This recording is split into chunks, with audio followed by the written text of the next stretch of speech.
जाके अकरम सर को बोल दो कि मैं एक्सप्लेनेशन नहीं दे रहा, फिर देखते से किसकी नौकरी जाती से। ये सुनते ही जेनी को गुस्सा आ गया। उसने ठंडी आंखों से अभिनव को देखा और कैबिन से बाहर निकल गई। Thank you. इधर अभिनव ने भी कुछ देर बाद एक फोन काट दिया। उसे पूरा दिन फोन आते रहते थे। हर कोई अपनी अपनी प्रॉब्लम बताता था और वो उन्हें सॉल्व करता था, पर अभिनव को इस काम में बिल्कुल मजा नहीं आ रहा था। उसका लंच टाइम हो चुका था, पर अभी तक फोन बजता जा रहा था। अकरम चाहता तो उसे किसी और डिपार्टमेंट में भेज सकता था, पर उसने जानबूझ के अभिनव को यहीं भेजा था ताकि उसके पास अपना खुद का कैबिन हो। अभिनव अपने कैबिन से बाहर निकला और कैंटीन में कुछ खाने चला गया। वो खाने बैठ तो गया था, पर उसे याद आया कि जल्दबाजी में अपना फोन वो कैबिन में ही भूल आया था। जेनी के जाने के बाद उसने जेनी को नहीं देखा था, पर वो जानता था कि अकरम उससे निपट लेगा।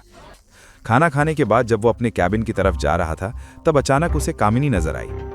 वो मैनेजर के कैबिन से बाहर आ रही थी। जब उसने अभिनव को देखा तो वो हैरान हो गई और उसे इग्नोर करने लगी। उसने अपने चेहरे के दाईं तरफ सारे बाल गिरा लिए ताकि उसे अभिनव को न देखना पड़े। अभिनव ने भी उसे न देखने का नाटक किया और सीधा अपने कैबिन में चला गया। जैसे ही वो अपने कैबिन में घुसा, उसने देखा कि अकरम और जेनी दोनों उसके कैबिन में बैठे हुए थे। उन दोनों को वहां देखकर अभिनव हैरान हो गया। आओ टेक। अरे मतलब अभिनव आओ। अकरम ने अभिनव की तरफ देखते हुए बोला। क्या बात होगी, सब ठीक से?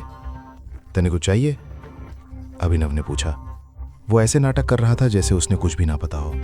वो अपनी सीट की तरफ बढ़ने लगा।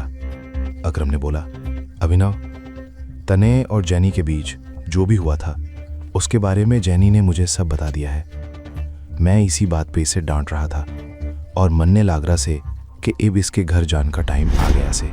ये सुनते ही जेनी की आंख फाड़ की फाड़ रह गई। वो अकरम की तरफ देखे जा रही थी। उसने पूछा, घर जान का टाइम आ गया से मतलब? अकरम ने उसे एक पल देख के बोला, तने अभिनव के साथ शर्त लगाई थी ना कि तू उसे नौकरी से निकलवा देगी, पर ये पासा पलट चुका से। नौकरी अभिनव की नहीं, तेरी जावेगी। सर प्लीज़, सॉरी, मुझे माफ़ कर दो सर। प्लीज़ मुझे नौकरी से मत निकालो। I am so sorry. Jenny ने तुरंत माफ़ी मांगते हुए बोला। ये सुन के अभिनव हंस पड़ा। उसने बोला, मैंने तने पहले ही बोला था ना जेनी, तू मेरे जैसा आदमी से पंगा नहीं ले सकती। हाँ, और जिस तरह से तू मेरी रिस्पेक्ट करती से, उसी तरह तने अभिनव की भी रिस्पेक्ट करनी पड़ेगी। और सिर्फ अभिनव की नहीं, पूरी कंपनी के हर एम्प्लॉय की रिस्पेक्ट करनी पड़ेगी। अकरम ने भी अभिनव की बात में हाँ मिलाते हुए बोला। ये सुन के जेनी घबरा के अपनी कुर्सी में पीछे खिसक के बैठ गई। वो अभिनव की तरफ देख के बोली, प्लीज मुझे नौकरी से मत निकालो। इससे पहले कि वो अपनी बात पूरी करती, उसकी आंख भर आई। अभिनव ने जब उसे देखा तो उसके मन में जेनी के लिए थोड़ी दया आ गई। उसने अकरम की तरफ देखा और इशारा करके समझा दिया कि जेनी को नौकरी से मत निकालो। अकरम ने हाँ में सिर हिला के बोला, ठीक से, पर सिर्फ एक ही शर्त पे। अगर तन्ने इस कंपनी में रहना से तो तन्ने अभिनव और बाकी लोगन की रिस्पेक्ट करनी पड़ेगी। पर अगर दोबारा तन्ने अभिनव पे या किसी और पे बिना बात चिल्लाया तो तीसरा मौका ना मिलेगा। मैं आगे से ऐसा कुछ भी नहीं करूंगी सर, प्लीज, सच में प्रॉमिस।